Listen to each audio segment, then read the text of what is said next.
This young man was on the program last week. He made it valid that the Great Lakes Christian College basketball team, the Crusaders, was not fooling around. They were ranked third in the country in their division, and they had knocked off the number one team. Their star player is Nick Ward's close friend that he played high school basketball with. And this man brought by a bunch of swag today, a bunch of nice shirts for everybody. I mean, everybody that lives in Delta Township is driven by Great Lakes Christian College 1,000 times. The head basketball coach of the Great Lakes Christian College Crusaders, Coach Richard Westerlund, is walking that aisle again on the Mad Dog Show. Coach, good afternoon, and thank you for that nice gift.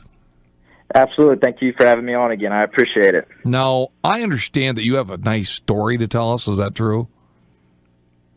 Yeah, I do. Okay, I'm just like John Boy Walton. I'm sitting back here with some of Ike Godsey's recipe, and we're ready to hear you tell it.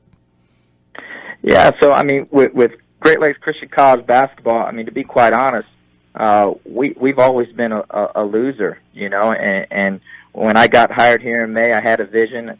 We brought back 3 guys from last year's team, and I told them that I know they didn't choose me as their coach, but I chose them. It's funny, the school I coached at before, Great Lakes Christian College, actually beat us. And those 3 guys that we brought back, Jay Quinn Jones, Isaiah Reed, and Lance Adams, were a big reason because of that. So when I came in, you know, I laid out our vision of what we wanted to do and how we wanted to do it, and they bought in immediately. And it's just really been tremendous to see how all this has pieced together where, you know, 3 years ago, this program didn't win a game. We went 0-28. 2 years ago, we went 1-26. The year before I got here, the program went 11-19. And now we're 17-9, heading into this weekend's set of games, and we're hoping to finish our regular season 19-9. The new polls come out on Tuesday, which we should see if we move up to number 1 or number 2. After beating the number 1 team in the country, we don't know. We're just going to keep changing our best and keep working hard to play our best basketball by the time national championship rolls around. So we have an opportunity here to go to our first ever national tournament in school history. So we're really excited about that. That national tournament is down in Greenville, South Carolina in March. So, you know, we're just getting ready for that.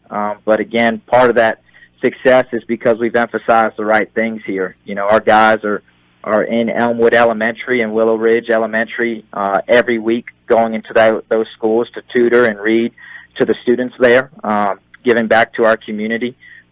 These guys are getting it done in the classroom. Our team GPA was the highest it's been in years. You know, we had 6 guys with GPAs over a 3.0, and our team GPA was a 2.78, which, you know, like I said, was a great job by our guys just working hard in the classroom, you know. So the storybook season that we're having, you know, is credit to these guys just putting in that work and making sure we're emphasizing the right things, that we know that if we can take care of the important things, the things that are going to impact other people's lives, that winning is going to be a byproduct of that on the court, which obviously it has been this year. Richard Westerlund, the head basketball coach of the Great Lakes Christian College Crusaders, is joining us. You know, Coach, I grew up about 4 blocks from Elmwood, so I know the area like before. We were living there before the Lansing Mall was even built. So, I mean, I know that area like the back of my hand. And for you to do that, that's incredible how it all came about. Now, there could have been some people that weren't listening when I had you on. It was 2 weeks ago that you beat the number 1 team in all 50 states in your division. You were ranked 3rd, and Nick Ward's close friend that played high school hoop with him, he's one of your star players. Talk about the connection with Nick Ward and your team. Yeah, so obviously because Bassett and Nick went to high school together, we were able to, you know, meet Nick Ward, and Nick Ward's come over to our gym multiple times to support Bassett, you know, at the games. You know, he's a tremendous guy, you know, being able to talk to Nick. He's got his head on straight, and, you know, he's really down to earth, and, you know, he's built some friendships with the other guys in our program as well. And obviously because of that friendship, our guys are, you know, hanging out with the Michigan State players, and the Michigan State players, can come hang out with some of our guys as well. So it's really been fun to watch, and it's a great experience, for our student athletes, because of Bassett's relationship with Nick, that they get to meet some of these guys who play for Michigan State, and I think that's a really tremendous thing. Now, tell me your responsibilities as the head coach. I mean, there was a young man, and maybe you've heard me talk about him, an outstanding young coach at Lansing Community College that was relieved of his duties Friday for really chicken you-know-what. And he did advising, and he also is a coach. What are your responsibilities as the basketball coach, and are you in academics? What else do you do? Mm-hmm. So I'm also the director of athletics here, so I'm in charge of the entire athletic department, as well as obviously the men's basketball coach. I don't have a staff. It's sort of just me here in athletics, and then I have my coaches. But then for my basketball program, it's just me. I don't have an assistant coach, so I'm in charge of the film, the scouting, the travel, the recruiting, academic monitoring, fundraising. In addition to that, with the basketball program, I also am overseeing, like I said, the whole athletic department. We've grown, our sports programs where, we only have men's and women's basketball this year. To next year, we're going to be offering men's soccer, women's volleyball, JV, men's basketball, obviously men's and women's basketball, and then we're adding women's soccer for 2020, as well as cross country. So we're doing a lot of growing over here at Great Lakes Christian College. We believe that athletics is a tremendous platform and vehicle to be able to get students in here at Great Lakes. We're really trying to build something special here and offer a tremendous student-athlete experience to the kids in Michigan, especially those who want a Christian college education. All right, Richard, now I ask you now, you don't have baseball there, right?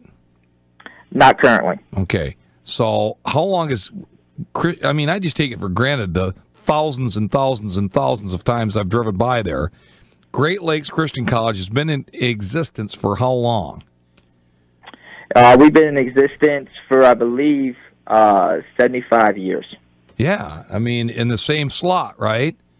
Mm-hmm. So you guys Correct. were there when there was not elephants and alligators walking around, but there was a lot of farms and a lot of things there. Yeah, it's always been there since I've been alive, since we moved there in '68. So this is a great story. 1949, actually. 1949. So pretty close.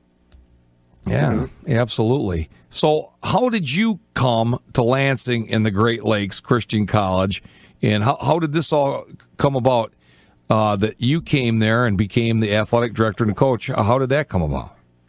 Yeah, so I was at Wright State University Lake Campus Sure. Previous 2 seasons, and I had coached in the NCCAA at another Christian college in Minnesota, and I had prayed, me and my wife, we had prayed for another opportunity. I wasn't full-time at Wright State, so I said, you know what, Lord, if you're going to open up a door, I ask that you just open up a door at a Christian college, and I got the call, actually, from Grace Christian University, their AD. He let me know about the job at Great Lakes, and I said, well, do you mind putting a call in for me? I'd be interested in that. And he made a call. I applied, and I believe in this quote called "failure cannot cope with persistence." So wait a minute. You broke up. I want to hear that because I'm going to write that down. What was it? Failure cannot cope with persistence. Okay, I like that. So when I applied, I then called the VP and my boss, Greg Stauffer, multiple times to make sure that he got my application, make sure he got my resume, and that I was very interested in the interview. And when he called me, I was heading to my other job in Ohio, and I said, okay, I'll be there tomorrow for an interview.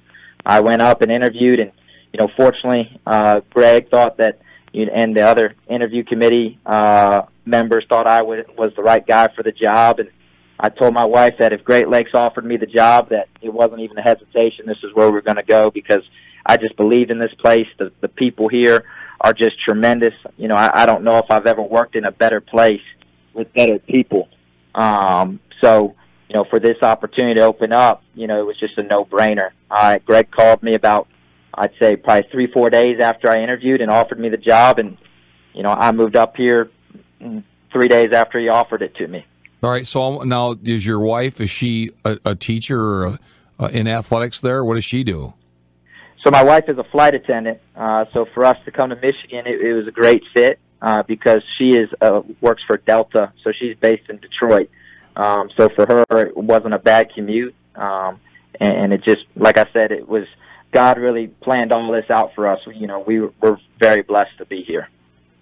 You're a hell of a man. Yeah, I like you. You gotta come in the studio now. I told Eric Lacey to get a hold of you and do a story for the Lansing State Journal. Did he do it yet? Not yet. I even messaged Eric to try and get him over here. So I'm hoping, you know, with this radio interview, maybe we can get him over here. Yeah, he lives in Delta Township. He'd gone to Waverly. He's been around the block a few times. He's a runner. He runs by there.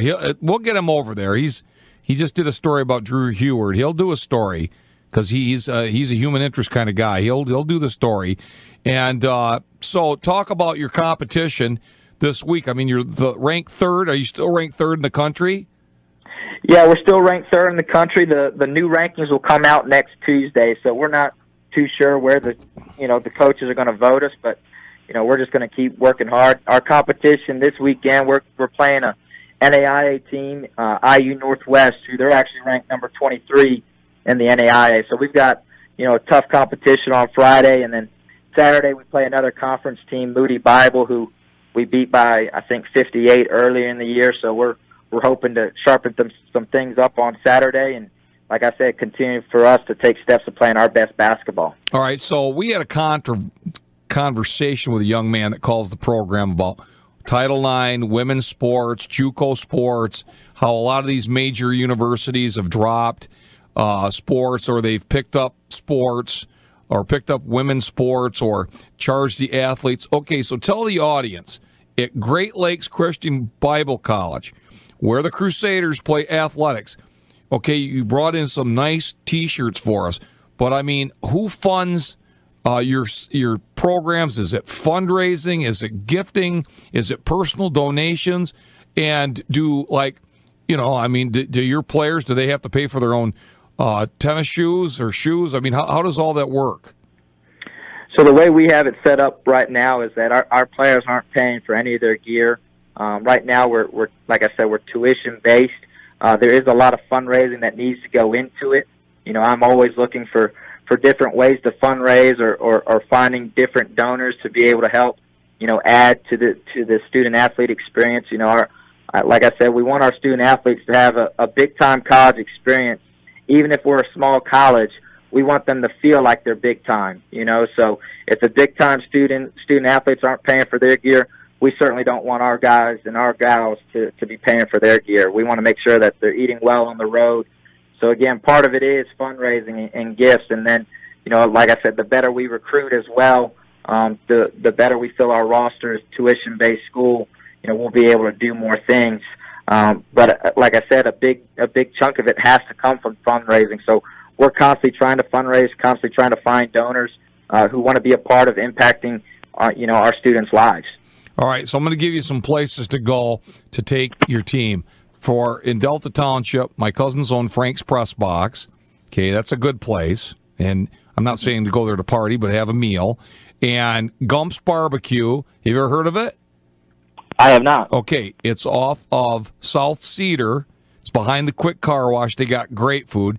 Eastside Fish Fry. That was Miles Bridges' favorite place. That's on Kalamazoo. Steakhouse Philly. Bacon Cakes. And then Art's Pub. See, and Dagwood's is there. Well, I don't even want to bring these guys into a bar. But they're great places to take your team to eat. So that you can just get them out of the dorm a little bit, get them out of, you have a little bit of, manja somewhere else. You know what I mean? Awesome. Yeah, that'd be great. All right. So this is the deal. We're going to have you on almost every week, Richard, because I want you to give the audience an update, because this is cool. This is really, I enjoy talking to you. You're a fine young man. We haven't met yet. And this is cool how you got these guys together. And, I mean, that place has been there. Like I said, the Bronx is 1949.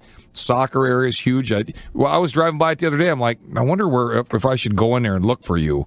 So I've been so busy with other stuff I do here, multitasking. In the next couple weeks, I'm going to come on that campus, and out of nowhere, I'm going to appear, and I'm going to be looking for you, okay? Awesome. All right. So, Brock, is there anything that you'd like to talk to Coach Westerlund about? I think you said it all, Dave. Well, so you got to understand, we might have to have Brock, like, sing the national anthem at one of your basketball games. I don't think so. That would be a bad idea. Look, we have our first home game next year is October 25th against Asbury University. We'll slate you in as the national anthem singer, Brock. Oh, boy. How's that sound? That's 3 days after I turned 60 years old. Well, there you go. Why don't you do it? It's your birthday. No, I'm gonna sit there and just laugh at me. Wear my Lansing Crusader hoodie that he's gonna get me, and I'm just gonna sit there and have a good time. No, you got to be the guest of honor. No, I don't know about that. Let's Richard, don't ruin it, okay? Don't ruin it. All right, listen, man. Good luck to you this weekend. And I look forward to meeting you. And I know everybody in the area is pulling for Great Lakes Christian College and the Crusaders. They're third in the country, and that's pretty sweet. So keep up the great work. And you know what? Keep up the athletics, too, there as the athletic director. Thank you so much, man. I really appreciate it. Okay, partner.